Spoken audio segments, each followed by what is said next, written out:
Fico muito honrado do convite que os professores me fizeram, né? Eu vejo que vários colegas com quem eu já trabalhei. É uma honra muito grande poder vir dar uma palestra aqui, na presença de vários colegas que já me ensinaram muito.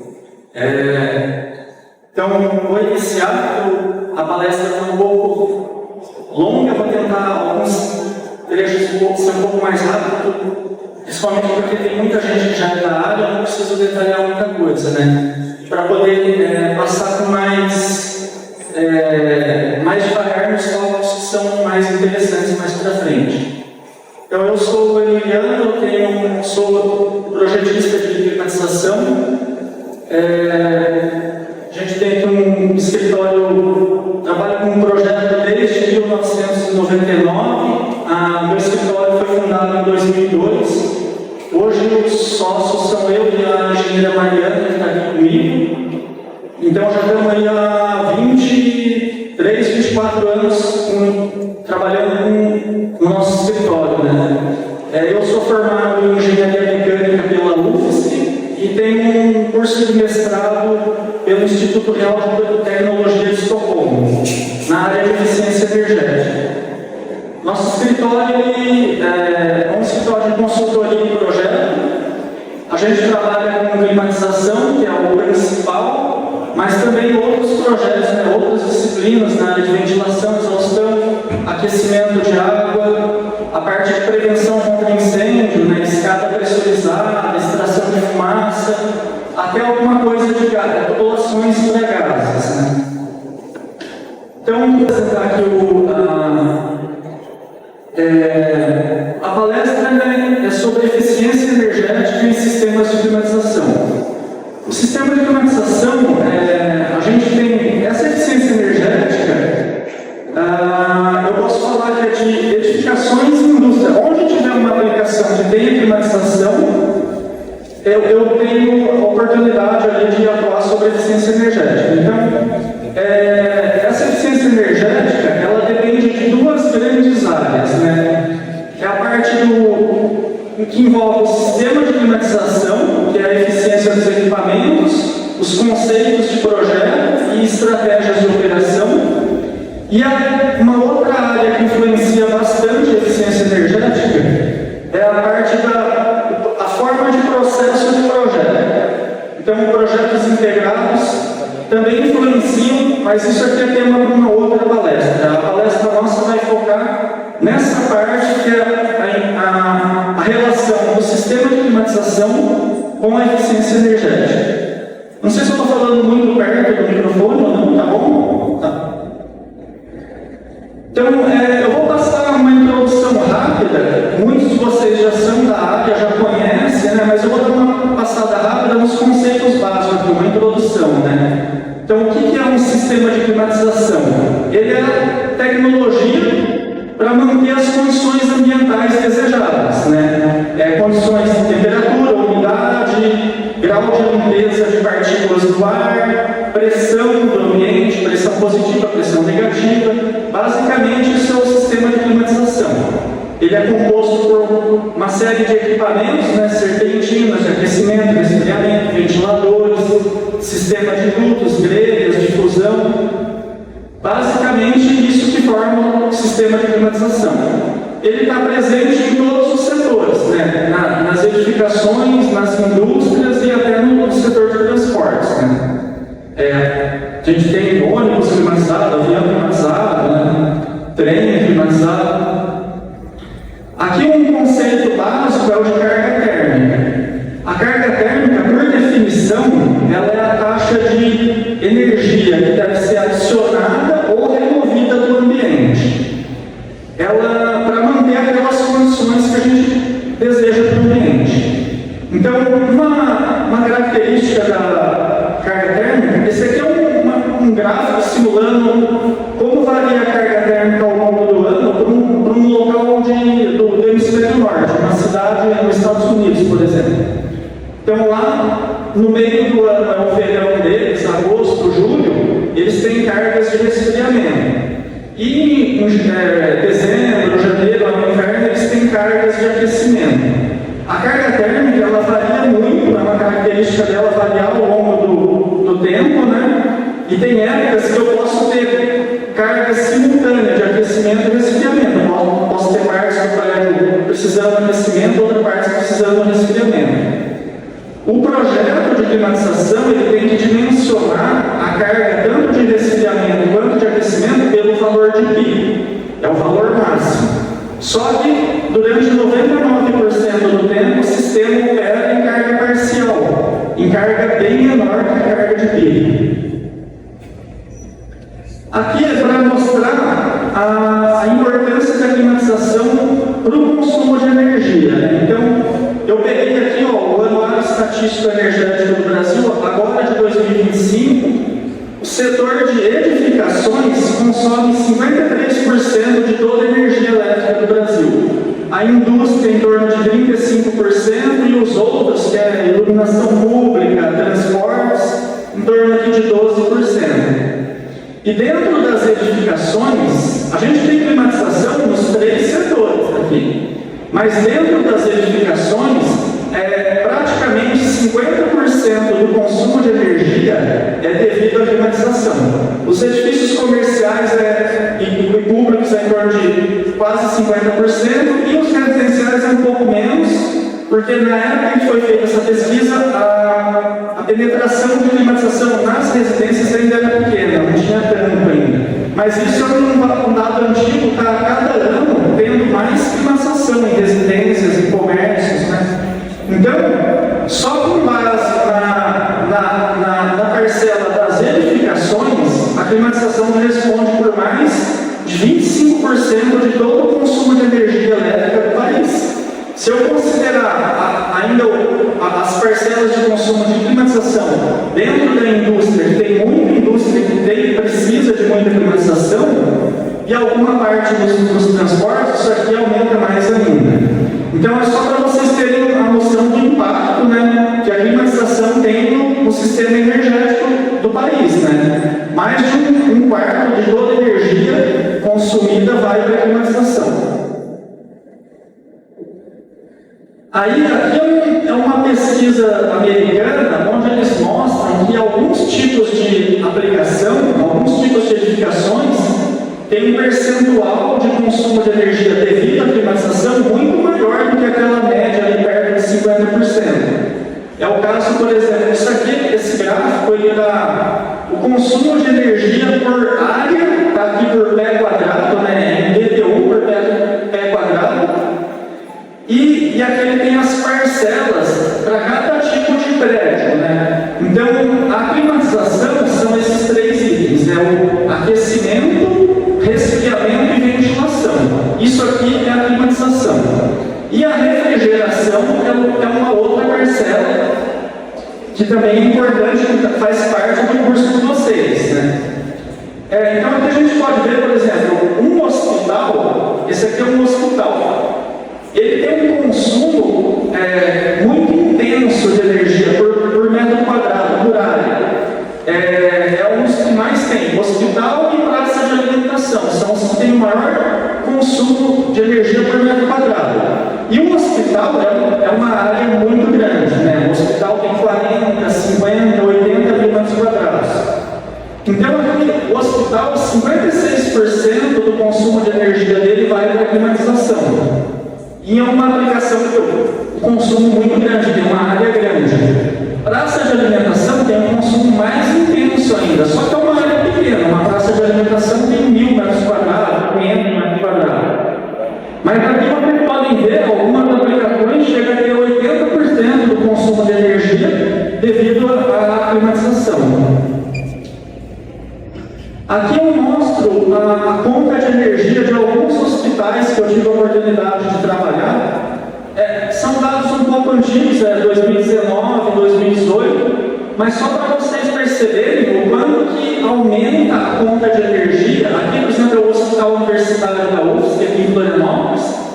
Quanto que a conta dele aumenta? Essa aqui é a conta de agosto de 2018, quase 300 mil reais. E em janeiro, 6 meses depois, durante o verão, aumentou para quase 500 mil reais naquele mês. O Hospital da Unimed de Balneário Camboriú é a mesma coisa, um aumento ali de quase 71% no verão. Esse aumento é devido à climatização. Chega no verão e consome consome muito mais energia, né? Então é para vocês terem a noção da importância da climatização. A gente não consegue falar de eficiência energética sem falar de climatização. É o principal consumidor de energia da maioria das edificações. Eu vou passar um pouco rápido sobre os equipamentos. Aqui eu tenho a relação dos principais equipamentos, né? Só para dar uma pincelada, uma introdução. Desde o condicionador de janela, né, que ainda existe no Brasil, ele já está obsoleto na maioria dos países, mas no Brasil ainda é fabricado. No Brasil e Estados Unidos são os dois últimos países que ainda fabricam um aparelho de janela no mercado de reposição. Ele foi substituído praticamente pelo mini split. Aqui o self também é como se fosse um aparelho de ar-condicionado de janela gigante, né? Ele é integrado em uma única carcaça com todos os componentes ali dentro. Tem alguns modelos que têm condensação remota e ele se assemelha mais a um splitão, mas ele, para a área de conforto, ele já ficou obsoleto. Ele foi substituído ou pelo splitão ou pelo VRF.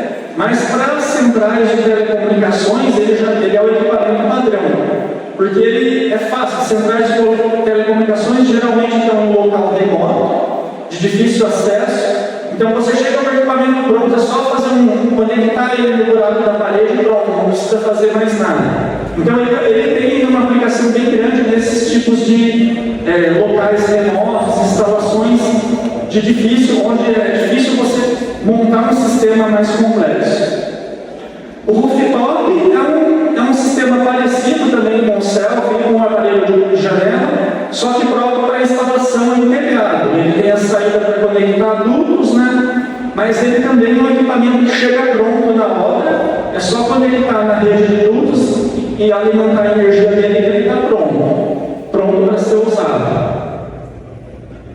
O splitão, a maioria de vocês conhece, né? Uma máquina dividida, tem uma unidade interna, uma serpentina, um ventilador pelo menos, né? Pode ter alguns módulos adicionais de filtragem, algum acessório adicional, e a unidade externa. A gente tem aqui, né? Ele pode ter compressor de velocidade constante ou compressor de velocidade variável. Tem algumas vantagens e desvantagens, né? É um equipamento de baixo custo, né? Custo barato. A instalação é relativamente simples. Ele permite conectar em rede de dutos para ter uma distribuição de ar melhor, né?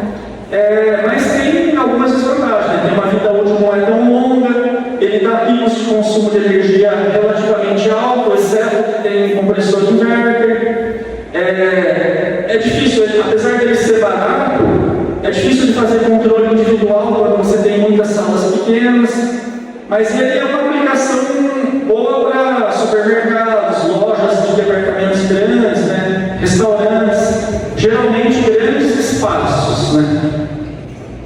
O mini split já é bem conhecido de todos, né? É um equipamento dividido também, mas de pequeno porte. A gente pode ter unidades internas de vários tipos, né? Desde a instalação aparente em parede, embutido em forro do tipo cassete, com saída para dutos, né? Cassete, uma via, tem uma variedade de unidades internas, né? E a unidade externa, unidade de pequeno porte, conecta um para um, igual ao splitão. Ele tem também ele é um equipamento barato, instalação relativamente fácil, consumo de energia é individual, né? Então se você tem uma aplicação com múltiplos usuários, cada um paga a sua conta, não precisa fazer rateio, mas ele tem as suas limitações, né? A população de interligação geralmente é o principal limitador, não permite grandes distâncias entre unidades, não consegue colocar filtros especiais, tem uma vida útil curta também. A distribuição do ar nem sempre é boa, os aparelhos de parede, por exemplo, pode jogar frio na cabeça de alguém, incomoda, mas ele é um dos principais equipamentos aí utilizados hoje, né, principalmente para residências e aplicações de pequena capacidade. O multi-split é similar ao split, mas ele tem uma única unidade externa, um compressor inverter, que permite conectar múltiplas unidades internas, geralmente até 5 ou 6, dependendo do fabricante. ele pode usar a mesma infraestrutura que foi passada pelo split, cada linha conecta, na unidade externa tem um ponto de conexão da tubulação, mas ele já tem um compressor inverter, ele já modula a capacidade para atender a demanda que cada unidade interna está precisando de gás refrigerante, né? Então ele já é um equipamento um pouco mais caro, tem um consumo de energia um pouco menor, tem um controle de temperatura melhor, e as desvantagens eu acho que é o custo. Outra desvantagem, as unidades têm que estar no mesmo modo de operação, ou têm que estar todas no modo quente, ou todas no modo frio. Não tem redundância, né? A vida útil é curta, igual ao do mini split. E aqui a gente tem um VRF, que a VRF é uma central similar ao multi-split, mas eu posso ter múltiplas unidades externas modular para atender a capacidade que eu quero e permite conectar até 64 unidades internas, né? Ele sai com um par de tubulação, o que diferencia ele do multi-split. Multi-split eu tenho um par de tubulação individual que vai até a unidade externa. E no VRF eu saio com uma tubulação tronco, a bitola grande, que vai ramificando ramais secundários para atender as unidades internas, né? Ele tem também suas vantagens, ele é muito eficiente, tem baixo nível de ruído, vem com automação incorporada, então você está pagando por aquilo, né? As desvantagens é o custo, para ter toda essa automação embarcada, todo o equipamento mais caro. Tem a questão de segurança também, que muitas vezes alguns projetistas não se atentam, mas existem normas que limitam a quantidade de gás refrigerante que pode estar instalada dentro de salas, qualquer tipo de sala. Existem normas, porque se houver um vazamento de gás, a carga de gás aqui é muito grande. Então você pode vazar 30, 40 quilos de gás dentro de uma sala pequena de um hospital, por exemplo, e pode o paciente que está ali morrer sufocado. Então, mas a principal vantagem dele permite atender uma quantidade enorme de unidades internas com tubulações bem longas, né? Mas ele tem dificuldade de instalação em fase, você tem que fazer tudo de uma vez. Dificuldade na aquisição de peças futuras, porque muda a linha do equipamento e aí não encontra mais aquela peça de reposição daquela mesma linha. Mas isso aí. Aqui é um cronotípico de uma central VRF, né? Então você pode ter uma central modular aumentando a capacidade para atender a demanda que você precisa, né? Existem também centrais VRF de 3 tubos, que permitem ter aquecimento e resfriamento simultâneo. Centrais VRF com condensação a água, mas as duas são bem raras no Brasil, não é muito comum. Aí a gente chega no sistema central água gelada, condensação a ar. O sistema de condensação a ar ele tem um resfriador de água, conhecido como shaker, né, popularmente.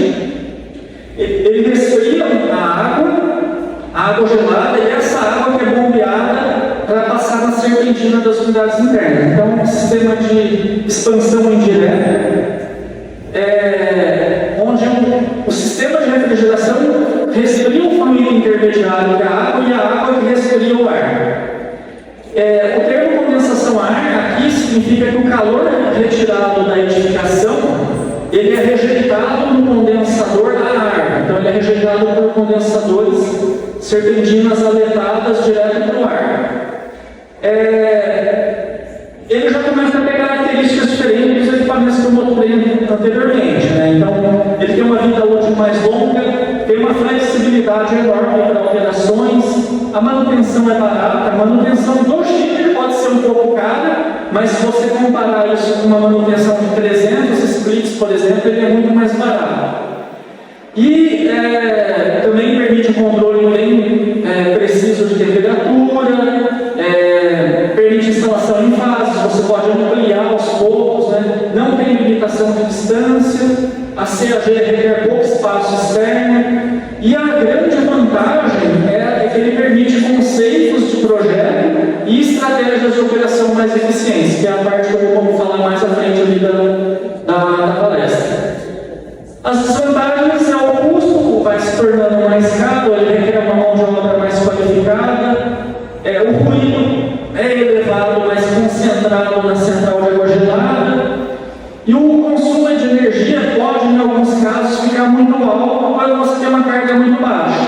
manter as bombas operando para atender uma carga muito pequena que funciona à noite, por exemplo.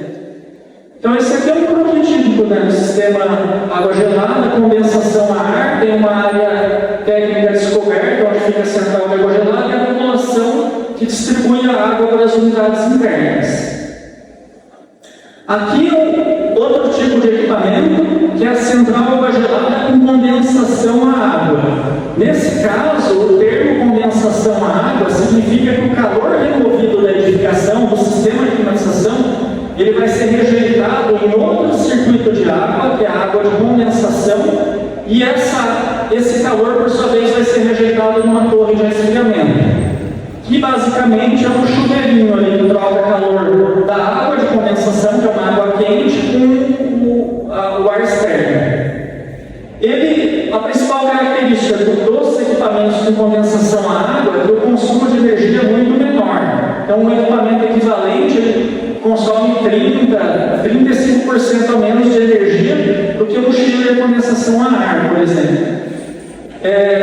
Então, ele tem as mesmas vantagens do sistema água gelada condensação a ar, mas tem uma vida útil mais longa, porque o equipamento não está exposto ao tempo, ele está protegido numa casa de máquinas. Também permite aqueles conceitos de projetos de estratégia de operação mais eficientes. E um item que tem que tomar cuidado é que a torre pode ser uma fonte de contaminação. Ela pode proliferar bactérias, algas ali, então ela precisa de tratamento químico. E apesar de ele economizar muito energia, gastar menos energia, ele gasta água.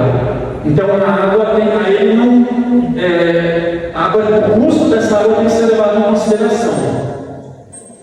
Então esse aqui é um prototípico, né? Você tem uma central de água gelada abrigada, protegida, fica o resfriador e as bombas, os painéis elétricos, e as torres de resfriamento abertas ao tempo, na área descoberta, para trocar, rejeitar o calor removido do sistema para o ar externo.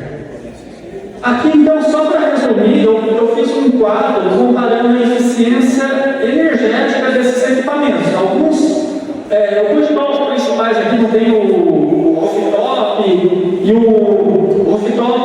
o self, eles estão similares ao splitão, mas aqui o que a gente pode ver é que todos os equipamentos, até eu vou explicar primeiro, aqui é o consumo de energia dele em plena carga, quantos quilowatts de energia elétrica para cada tonelada de refrigeração que ele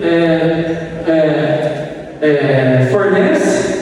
Aqui em plena carga, o equipamento trabalhando a 100%, e o IPLV é um índice que calcula em média ponderada, em 4 pontos de operação: 25%, 50%, 75% e 100%. O IPLV, na verdade, ele foi desenvolvido para comparar equipamentos de água gelada, mas eu extrapolei para os outros equipamentos só para ter uma comparação a grosso modo aqui, né? Eu considerei a potência dos equipamentos auxiliares, bombas, torres, para ter os expansão direta, eu coloquei uma perda aí para uma tubulação de 50 metros, só para ter uma comparação.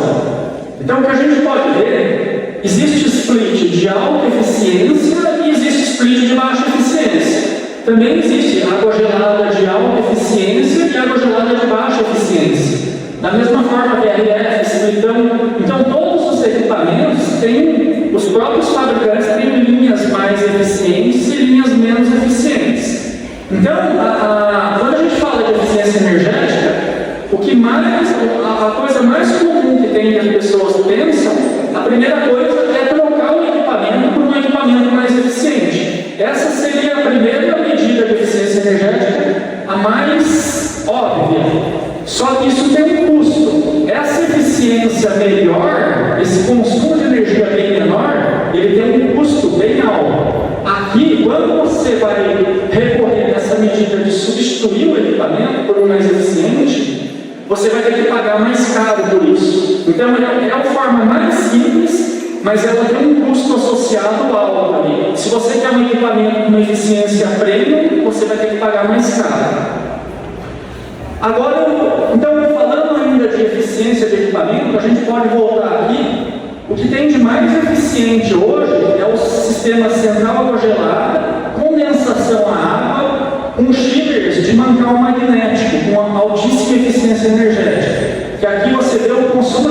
dele nessa média ponderada, grosso modo, é metade do consumo de energia do split, por exemplo. Então é o que a gente tem hoje de mais sofisticado. E o que eles fizeram? Eles combinaram o chiller de altíssima eficiência, ele combinou 3 tecnologias inovadoras, que é o mancal magnético. Eu trouxe até um brinquedinho aqui para ilustrar. Isso aqui é o mancal magnético. A gente tem um ímã que segura o eixo ali do rotor e fica flutuando. Então não tem contato de metal com metal. E por não ter contato, eu não preciso de óleo lubrificante. E o óleo lubrificante, então eu não tenho desgaste mecânico, não vai ter desgaste do compressor, e o óleo não vai prejudicar o ciclo de refrigeração, porque o óleo ele está ali só para lubrificar o compressor, mas ele prejudica o sistema de refrigeração. Então, aqui um chiller de altíssima eficiência, ele pode, com cargas parciais, chegar a operar até com um POP de 39 ou mais, dependendo das condições da temperatura da água que chega para ele. Então, se a gente for falar de substituição de equipamento, o que teria de mais sofisticado e mais eficiente seria o chiller de mancal magnético, mas é um sistema de grande porte, apesar que hoje existem modelos de até 60 TR, de pequena capacidade, mas é um equipamento muito caro. Muitas vezes tem que avaliar se ele consegue pagar, essa eficiência melhor dele consegue pagar a diferença de custo dele. Bom, agora eu vou entrar na parte dos conceitos de projetos e estratégias de operação, que é buscar eficiência energética de uma outra forma. Ao invés de eu trabalhar para melhorar a eficiência do equipamento, eu vou usar conceitos ou estratégias para deslocar a curva ou de carga térmica ou a curva de consumo de energia do sistema. Então eu posso ter algumas dessas estratégias ou conceitos que reduz totalmente a curva de consumo de energia, ele abaixa o consumo de energia tanto em pico quanto em carga parcial. Algumas estratégias abaixam só no pico, mas em carga parcial eu consumo a mesma coisa. Algumas reduzem em carga parcial, mas não reduzem em pico. E outras, elas às vezes não conseguem reduzir, mas elas simplesmente deslocam a carga de um horário para o outro, um horário que é mais vantajoso, por exemplo. Eu vou apresentar, se der tempo, esses 12 exemplos aqui, que são ideias para melhorar essa eficiência energética, recorrendo ao conceito. Então, o primeiro que eu mostro aqui é a termoacumulação. A termoacumulação, basicamente, é você produzir essa energia térmica num horário para utilizar ela em outro horário. Então, você tem que ter um tanque para acumular. Eu posso acumular com gelo, fabricar gelo à noite, por exemplo, e usar o frio desse gelo durante o dia para economizar energia no horário de pompa. Por quê? A gente tem a concessionária de energia, tem um horário das 18h30 às 21h30, que a energia é quase 4 vezes mais cara. Então eu posso estocar esse frio e usar ele nesse horário. Eu produzo o frio no horário que a energia é mais barata e uso ele naquele horário que a energia é mais cara. A diferença é que com o gelo, para fabricar o gelo, o chiller tem que trabalhar com uma temperatura de evaporação muito baixa. E aí ele acaba consumindo 30% a mais de energia para fazer isso. Então, a termoacumulação com gelo, ela pode economizar dinheiro, mas geralmente ela não economiza energia.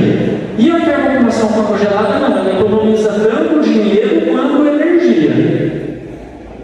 Então, aqui a termoacumulação com água gelada, ela ainda tem uma série de outros benefícios. Ela pode fornecer uma capacidade limitada de redundância, ela pode permitir a ampliação, atender um sistema existente, instalando um tanque de água gelada, pode reduzir a conta de energia de 25% a 50%, dependendo da aplicação, e pode ter uma economia de energia também de 5% a 10%, 12%. Então é uma das formas que permite melhorar a eficiência energética, às vezes reduzindo a capacidade da central. Quando você lineariza a carga, você consegue ter, ao invés de você ter, por exemplo, um shopping center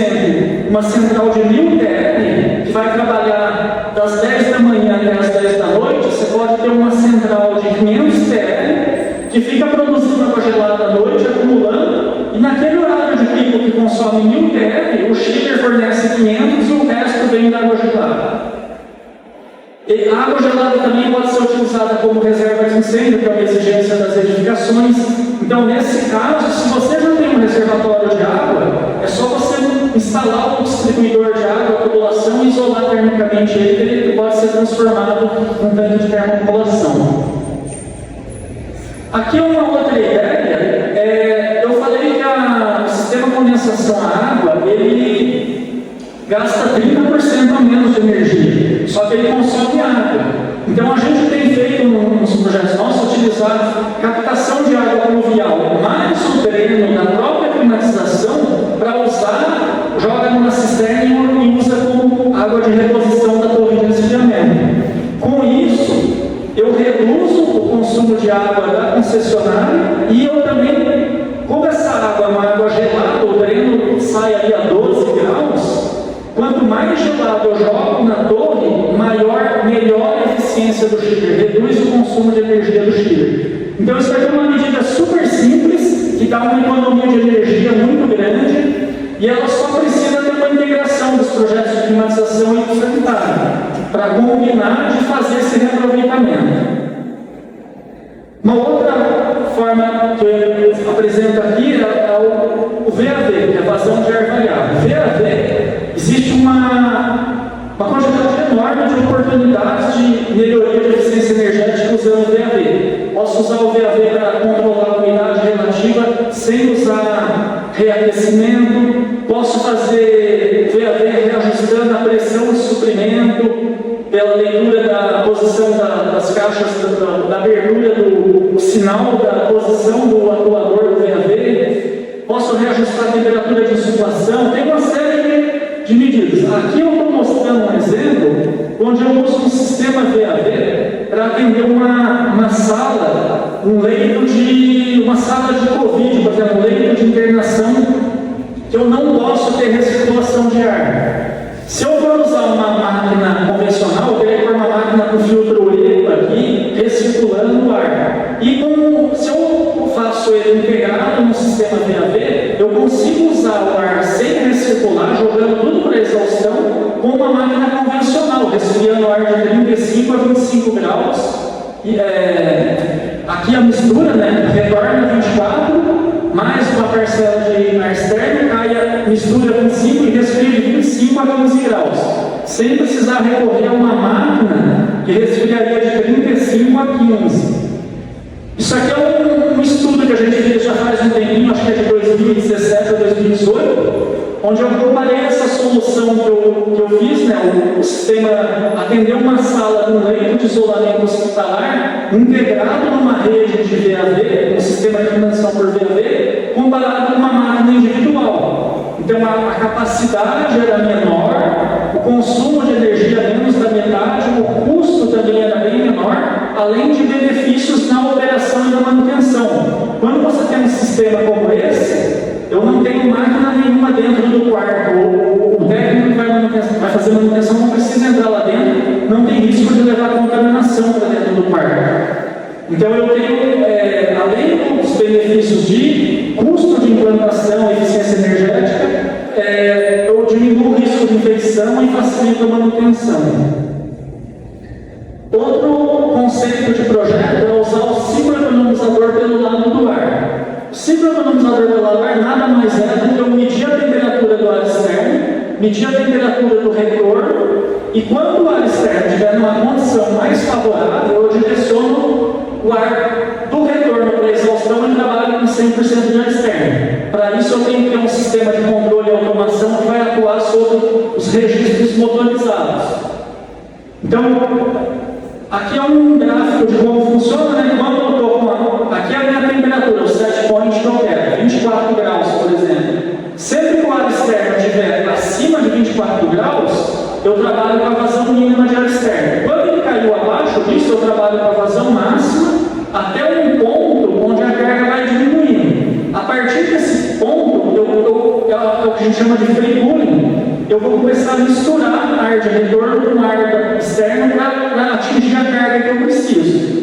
E a partir abaixo desse ponto, quando está muito frio, inicia a carga de aquecimento e aí eu volto a trabalhar com a vazão mínima. Quero saber se tem alguém que é dono de um sandeiro vermelho ou um mundo amarelo. Está me trancando lá no estacionamento, eu consigo sair, preciso ir para casa de 20. Não é que não. Olha, obrigado.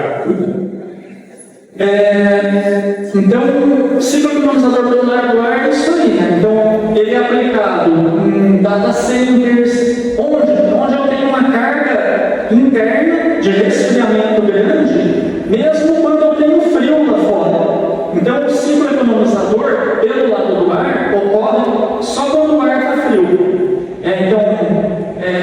Shopping centers, algumas indústrias, data centers, tem muita geração de calor interno e lá fora está frio. Então, eu vou usar o ar frio da rua e deixar de consumir energia. Ele não é adequado para um local de clima quente, por exemplo, uma cidade que faz calor o ano todo, nem precisa avaliar isso, que não vai ser viável.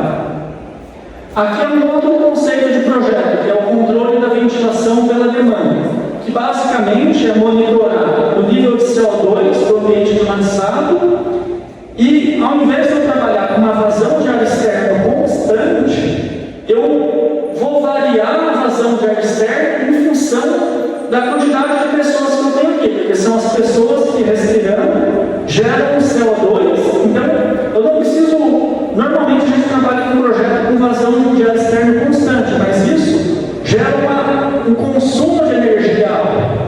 Então, se eu consigo medir o nível de CO2 do ambiente, o auditório está lotado, eu preciso ter uma vazão de ar externo grande. Se o auditório está vazio, eu posso trabalhar com uma vazão de ar externo menor e economizar energia. Então, ele é adequado para locais que têm uma taxa de ocupação muito variável, né? Agências bancárias, academia de ginástica, tem um pico de ocupação em determinado horário, mas tem horas que não tem ninguém. Nesses casos, a economia de energia é muito grande. E é interessante que a economia ocorre quando o ar externo está quente, ao contrário do ciclo economizador que eu falei ali, que é quando o ar externo está frio. Então, eles são complementares, podem ter aplicações que pode ter tanto o ciclo economizador pelo lado do ar, quanto a ventilação pela demanda.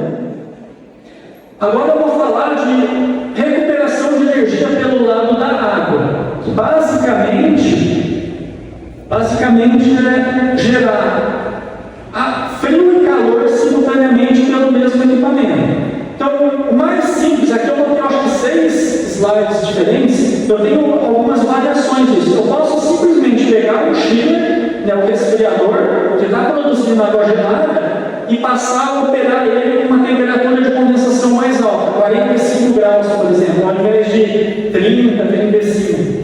E essa temperatura mais alta eu consigo aquecer a água, por exemplo, água para banho, água para piscina.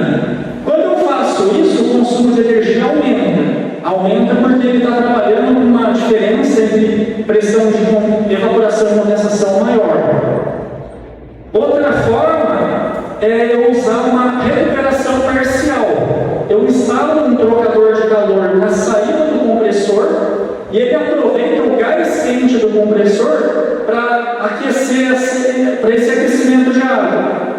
E o restante do calor vai no condensador normal, que opera na faixa de operação normal, de 30 a 35 graus, 30 a 36 graus ali. Esse sistema não prejudica a eficiência energética, muitas vezes ele até melhora a eficiência do chiller. Só que ele tem uma capacidade limitada. A quantidade de calor que eu consigo aproveitar aqui é pequena, porque é só aquele calor sensível até o início da condensação, da saída do compressor até o início da condensação, e ele precisa estar com o chiller trabalhando uma capacidade elevada, a plena carga ou acima de 50%. Quando o chiller está em carga muito baixa, ele não gera calor suficiente para aquecer.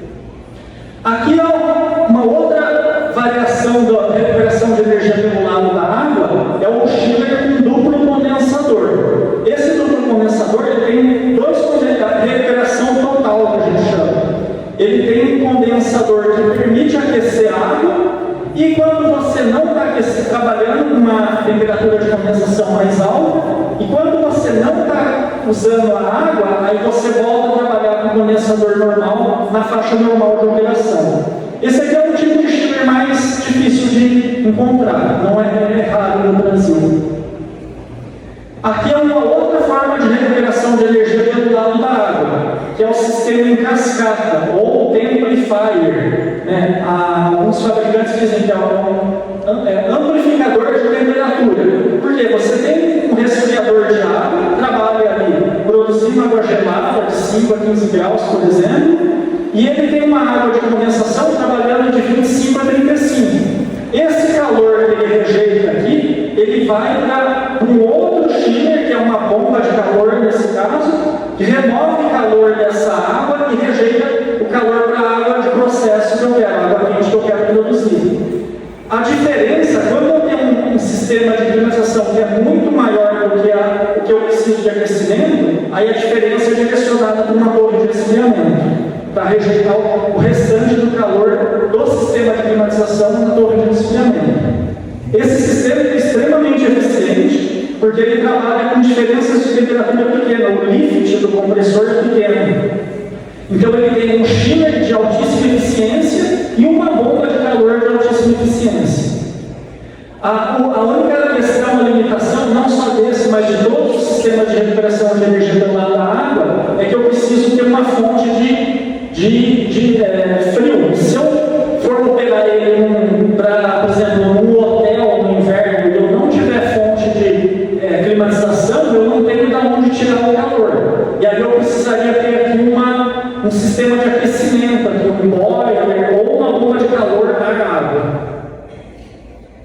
Bom, uma outra variação é o heat reclaim chiller, ou a bomba de calor, quando você coloca uma bomba de calor em paralelo com o chiller. Então você tem os chillers trabalhando na condição normal, de 7 a 12 graus, 7 a 14 graus, com a água de condensação na condição normal, eficiência energética padrão, mas um deles você elege para trabalhar com uma diferença de temperatura mais alta e produzir a água quente que você precisa. E aí só esse que vai ser penalizado para trabalhar, para produzir essa água quente. Eu digo penalizado porque ele vai ter um consumo de energia maior do que os outros, mas muitas vezes o sistema como um todo consome muito menos energia do que se eu tivesse um sistema específico para gerar água quente, um aquecedor, um boiler, uma caldeira só para produzir água quente. Então, sempre que você tem demanda simultânea de frio e calor, esses 6 slides que eu mostrei, essas 6 variações aqui, são oportunidades de eficiência energética, podem conseguir uma redução enorme na conta de energia. Então, onde que acontece isso? Indústrias que têm demanda de frio e calor simultânea, alguns laboratórios também precisam ter demanda de frio e calor, eventualmente alguns hotéis, hospitais, né? Hotéis em clima frio já não dá, porque no inverno ele não tem demanda de resfriamento, ele tem demanda só de aquecimento. Então todos eles têm que ter uma carga mínima de frio para poder operar. Agora um outro conceito de projeto, que é a recuperação de energia pelo lado do ar. Ali atrás eu estava falando recuperação de energia pelo lado da água. A recuperação de energia pelo lado do ar, basicamente, a gente usa equipamentos que pode ser uma roda náutica, um trocador de calor de placas, né? Roda náutica, trocador de calor de placas, tubos de calor ou serpentinas, run-around coil, que ele, basicamente a função dele é pré-condicionar o ar externo. Então eu pego o ar externo, uso a exaustão, por exemplo, ou um ar que eu tenho que jogar para fora, que está numa condição favorável, para pré-tratar ou para aquecer ou para resfriar o ar externo que eu vou puxar. E quando eu faço isso aqui é um gráfico interessante, está mostrando qual é o efeito de uma roda entálpica tratando o ar externo na cidade de Dallas, nos Estados Unidos. Então, os pontos verdes são, cada pontinho verde é a condição da temperatura e umidade de uma hora do ano lá em Dallas. E depois que ele passa pela roda entálpica, ele vem para cá. Então, o que ele faz? Ele reduz a severidade do clima. É um clima muito severo, tem temperaturas aqui, ó, menos 10 graus, menos 12 graus Celsius, e no verão eu tenho temperatura de mais de 40 graus. E quando eu passo o ar externo por esses equipamentos de recuperação de energia pelo lado do ar, a temperatura mais fria que chega para o sistema de climatização vai ser 13 graus, e a mais quente vai ser em torno de 25, 27 graus aqui. Então ele reduz muito a carga térmica do sistema e o consumo de energia. Só que tem que tomar muito cuidado. Eu já testei, já avaliei a implantação desses equipamentos em alguns projetos, e o que acontece? Esses equipamentos eles geram perda de carga no sistema de dutos. Então você tem que ter um ventilador para vencer essa perda de carga. E muitas vezes, se o clima não é um local tão severo, o consumo de energia que você vai ter adicional nesse ventilador não compensa a economia que ele vai proporcionar da carga térmica. Então tem que avaliar bem. Geralmente ele é adequado e muito vantajoso em local com clima muito extremo. O local faz muito frio ou muito calor. Esse aqui é uma outra estratégia de operação, um conceito de projeto muito interessante, está sendo usado na Europa, mas eu já até mostrei aqui no Brasil, que é você usar o resfriamento adiabático do ar de condensação. O chiller de condensação ar, ele gasta mais energia. A gente já falou, né? A condensação a água gasta bem menos energia. E ele é muito sensível à temperatura do ar externo. Então, o que acontece? Se você tem locais que têm picos de calor muito alto, é um local que normalmente a temperatura não é tão quente, mas eventualmente vem uma onda de calor e pode ter uma temperatura, um pico de calor muito alto, a capacidade do resfriador vai cair naquele período de calor intenso. E aí o projetista, sabendo que ocorre isso algumas vezes por ano, vai ter que pôr um chiller de uma capacidade maior para poder dar conta do sistema naqueles períodos de calor intenso. E esse sistema de resfriamento adiabático, ele tem um sistema de bicos pulverizadores que pulveriza o ar ali e resfria o ar na entrada do condensador. E aí ele abaixa a temperatura do ar nesses períodos de calor intenso. Com isso, eu consigo economizar energia. Eles dizem, os fabricantes alegam que dá uma economia de 30% a 40% de energia naquele momento de pico e de 5% a 25% de economia ao longo do ano, dependendo do clima do local.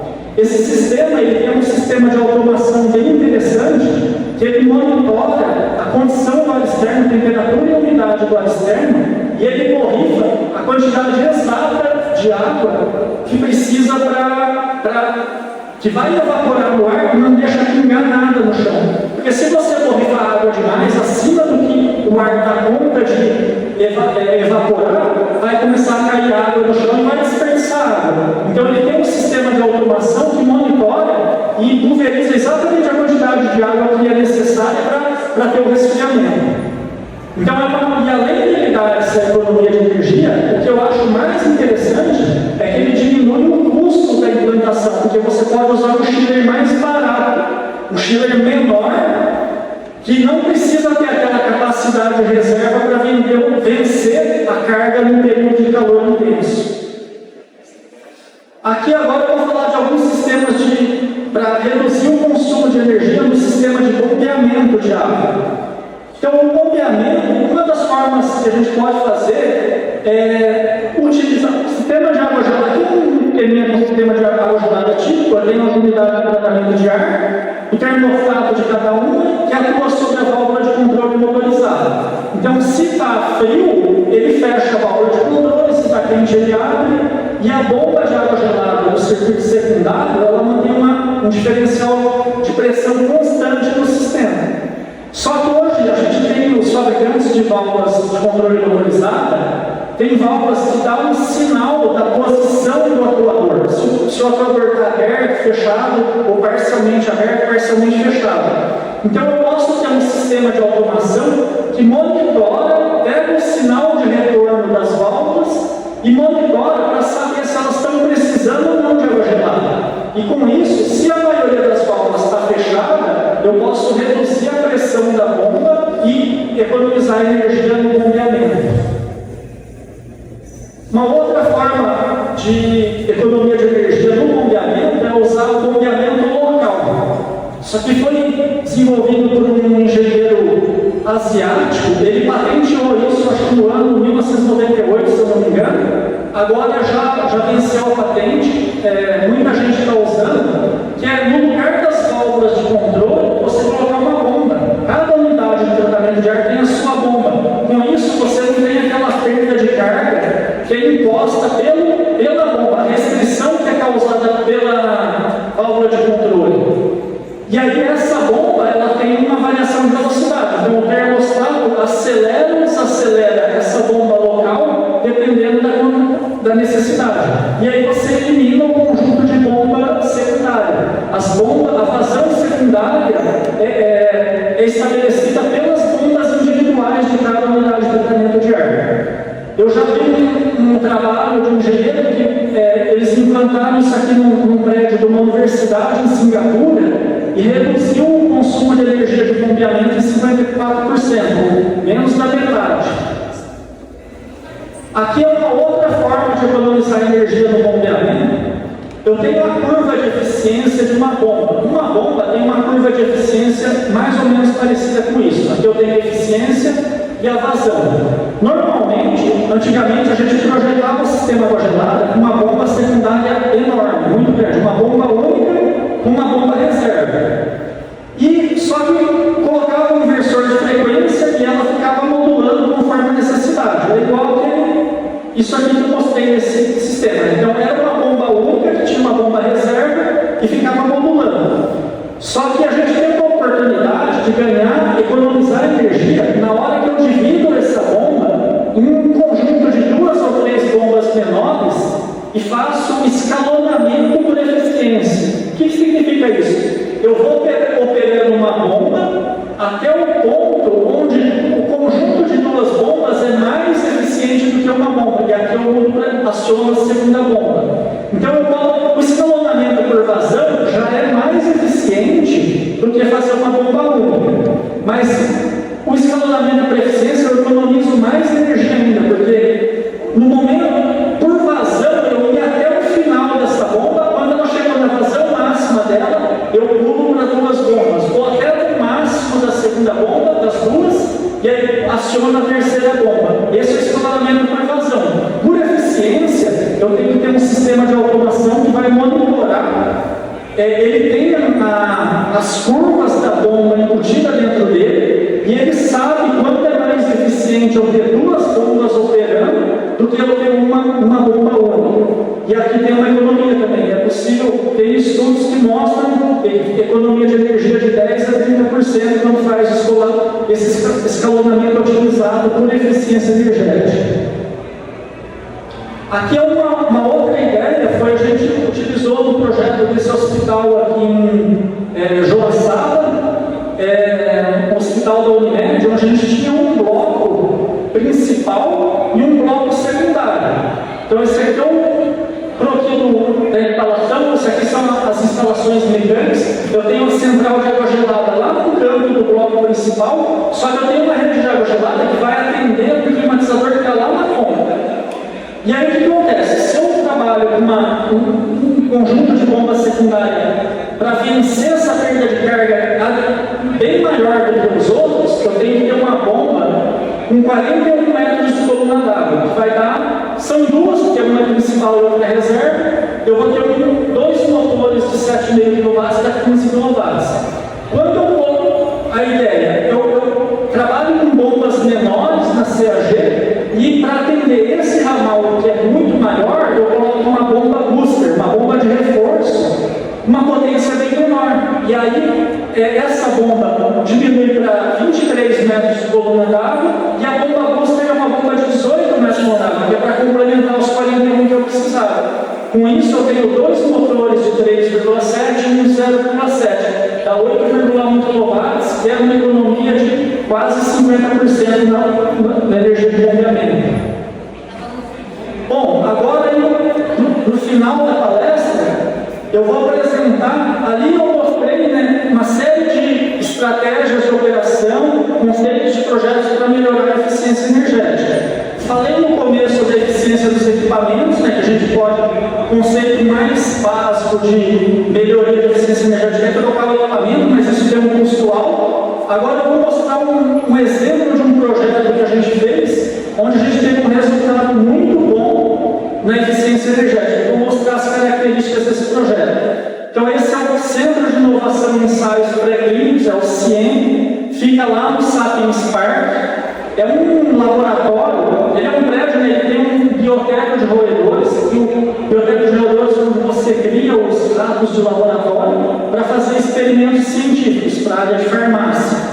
Ele, então, tem 16 salas limpas, porque esses ratos de laboratório que são criados aqui são ratos especiais, que eles têm que ficar num ambiente sala limpa, que é um ambiente extremamente limpo, com temperatura, umidade, quantidade de partículas do ar controlada, porque são feitos testes de medicamentos neles, são usados como cobaia para testes de medicamentos. E se você deixa ele em locais com poeira ou temperatura variável, o resultado do teste pode estar influenciado pela condição ambiental e não pelo animal. Então, isso é um padrão, uma norma internacional para a indústria farmacêutica, tem que utilizar esses testes em salas limpas com os animais dentro de locais com temperatura, umidade totalmente controlada. Esse projeto foi interessante porque ele foi desenvolvido pela Fundação CERT. Hoje ele é uma empresa separada, foi desmembrado, né, virou uma entidade autônoma, mas ele foi feito por uma empresa do interior de São Paulo, e a Fundação CERT me procurou porque ela estava preocupada com o consumo de energia, que era muito alto do projeto que tinha sido feito. E eu inicialmente entrei oferecendo um serviço de consultoria para baixar o consumo de energia. E aí eu comecei a analisar o projeto, comecei a perceber que tinha muita coisa que estava errada, algumas coisas não estavam muito boas. Isso aqui é um exemplo de como é lá dentro, né? Aqui dentro de cada rato desse tem uma gaiola, várias gaiolas que ficam os animais aqui dentro. O ar que eles respiram é totalmente filtrado, a ração que eles comem é esterilizada em autoclave, a água deles é água purificada. Então esses animais não podem ficar, se ele ficar 2 horas fora desse ambiente controlado, todos os experimentos têm que ser descartados. E um casal desse rato custa $10 mil, para vocês terem uma ideia. Um casal matriz. E eles têm aqui capacidade de alojar 800 ratos e 1.200 camundongos. Né? Então é um projeto que a gente chama de missão crítica. É um projeto que não pode falhar. A central de água gelada ela não pode parar. Tem gerador, tem backup do backup, porque se parar, perde todos os experimentos científicos que estavam sendo feitos ali. Muito caro. São experimentos que duram meses, né? Eles estão testando durante meses ali. Então, o projeto original, ele tinha conceitos de projeto que provocavam um consumo de energia muito alto. E aí foi aí que eu comecei a perceber e propus para a Fundação fazer um projeto novo. Eles gostaram e compraram a minha ideia e me contrataram para refazer o projeto. Então eu vou mostrar primeiro o que o projeto original tinha. Ele tinha unidades de tratamento de ar individual para cada sala limpa. Tinha 16 salas limpas e 16 UTAs especiais com filtro absoluto para cada sala limpa. Isso trabalhava com vazão de ar constante, a desumidificação era com aquecimento por resistência elétrica, tinha 42 kW de resistência só na área do biotécnico. Ele tinha 2 centrais independentes, uma para o biotécnico e outra para o laboratório, nenhuma delas tinha redundância, não tinha redundância de chiller, não tinha redundância de UTA, e não tinha o ajuste de pressão da sala, era manual, porque essas salas têm que ficar em sala pressão positiva. E qual que eram os problemas? Né? Consumo de energia muito alto, e ele não estava atendendo as normas internacionais para a certificação desse tipo de laboratório. Ele fazia recirculação do ar nas salas limpas e tinha uma pressurização manual que não garantia que ia ter a pressão positiva sempre dentro da sala. Além disso, ele não tinha redundância então podia dar uma falha e perder todos os experimentos. A distribuição do ar não estava adequada, tinha gradiente de temperatura muito grande dentro das salas e o custo de instalação foi muito alto. Então a gente desenvolveu um projeto novo com conceitos de projetos diferentes, conceitos, alguns dos que eu apresentei ali para vocês ali atrás. A gente usou UTAs com vazão de ar variável de grande porte, usei duas UTAs na verdade, uma operante e outra reserva, com redundância. Eu integrei as centrais de água gelada. Antes eu tinha 2 chillers, um para o biotério e outro para o resto do prédio. Agora eu passei a ter 3 chillers e os 3, uma central única que atendia todo o prédio. Como o biotério e o resto do prédio eram clientes que tinham área de incubadora, de empresas, a gente previu hidrômetros para fazer o rateio do consumo de energia entre eles. Trabalhei com 100% de ar externo, sem recirculação de ar, puxa o ar da rua, resfria, joga para dentro, passa pelos animais e sai pela exaustão. Inclui redundância para todos os equipamentos, bombas, ventiladores, exaustores, unidades de tratamento de ar, chiller, tudo era redundante. A gente ainda acrescentou mais 2 salas limpas, que durante o projeto foi mudando o layout, eles pediram para acrescentar mais 2 salas limpas. Trabalhamos com bombeamento, com vazão de água gelada com vazão variável, os hidrômetros que eu já falei para fazer rateio de custos, o resfriador de água, o chiller, com o recuperador de energia pelo lado da água, então ele produzia água gelada e o calor da climatização usava para aquecer a água quente. A água quente que eu usei para fazer o controle da temperatura temperatura no verão e no inverno dentro das salas. E a demanda de aquecimento excedente, eu usei bombas de calor. E a gente também fez um projeto de automação e controle para fazer toda a coleta e monitoramento de dados, que é uma exigência desses órgãos internacionais para certificação desse tipo de laboratório.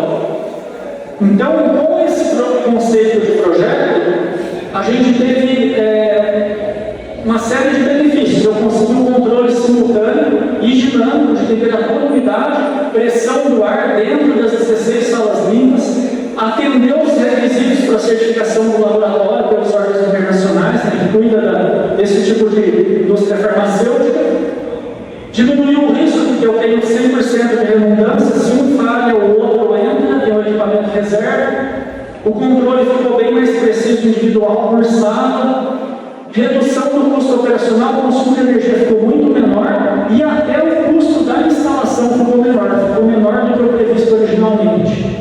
Aí a gente fez uma comparação com uma instalação similar que a própria sede da Fundação CERT lá no campus da UFS, que é bem interessante, porque o CIEM, que é o projeto que a gente fez, tinha em torno de 5.400 metros quadrados, que a Fundação CERT tem 4.300 metros quadrados, é um prédio um pouco menor.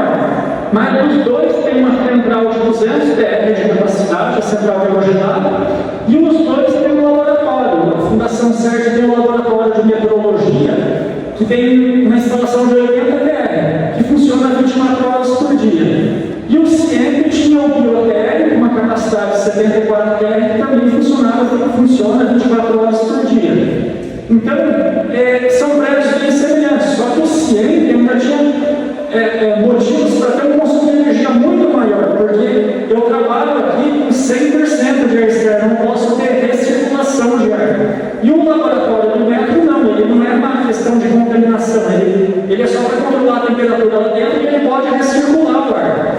Mas são 2 projetos com conceitos muito diferentes. A CERT também usa resistência elétrica para controle da umidade relativa interna do ar. E aqui vocês podem ver, para o ano de 2017, o comparativo do custo operacional. Então eu tenho a instalação do CIEM, que usou um conceito mais sofisticado, teve um custo anual de energia e água, tratamento químico. Lá não tem, porque o chiller é condensação a ar, mas na CERT tem chiller condensação a água, então eu tenho que somar não só a energia, mas eu tenho que somar os outros custos também. Mas vocês podem ver que o custo operacional da sede é 150% maior. Ou seja, Aqui é interessante que esse projeto do CIEM, a gente desenvolveu ele no ano de 2011, entrou em operação em 2012, 2013, e eu trabalhei com um chiller de eficiência padrão. Na época era um chiller de eficiência padrão, hoje seria considerado um chiller de baixa eficiência, que as exigências já estão maiores. Então, assim, mesmo trabalhando com um equipamento de eficiência relativamente baixa, os conceitos de projeto foram muito fortes para fazer com que o custo operacional fosse muito menor. Então, essa é a conclusão aqui da nossa palestra, que quando você vai trabalhar com eficiência energética, a primeira coisa que falam é a substituição do equipamento. Colocar um equipamento melhor, tanto no projeto quanto no retrofit, depois que é uma obra pronta. Só que essa solução de colocar o equipamento mais eficiente, ela sempre vai ter um custo mais caro, porque se você quer um equipamento melhor, você tem que pagar mais caro por isso. Já os conceitos de projeto e estratégia de operação, eles afetam de forma mais significativa a eficiência energética da instalação. Então eu posso ter sistemas que usam equipamentos que não são tão eficientes, mas se eles tiverem conceitos de projetos eficientes, eles vão ter um consumo de energia, uma eficiência energética muito melhor. Que é o caso desse exemplo que eu dei, que eventualmente um projeto bem otimizado, com conceitos de projeto, estratégias de operação bem otimizadas, ele pode ter até um custo de implantação menor, além de ter um custo de operação menor. Então era essa, foi bem corrido, né? Mas eu passei bem rápido, porque achei que era mostrar desde o começo a questão da introduçãozinha básica, a eficiência dos equipamentos e alguns conceitos de projeto. Não existem só esses, existe uma infinidade de conceitos e estratégias de operação que a gente pode implementar para melhorar a eficiência energética. Né? Muitas vezes é uma questão, às vezes, até de ajuste, de você ir lá e mudar um set point de uma máquina. Enquanto que recorrer aos equipamentos, você sempre vai ter que pagar mais caro para ter aquele prêmio de eficiência. É claro, se você puder combinar um projeto, um conceito eficiente com um equipamento eficiente, aí é o melhor dos mundos, você vai ter o sistema mais eficiente possível. Então é isso aí.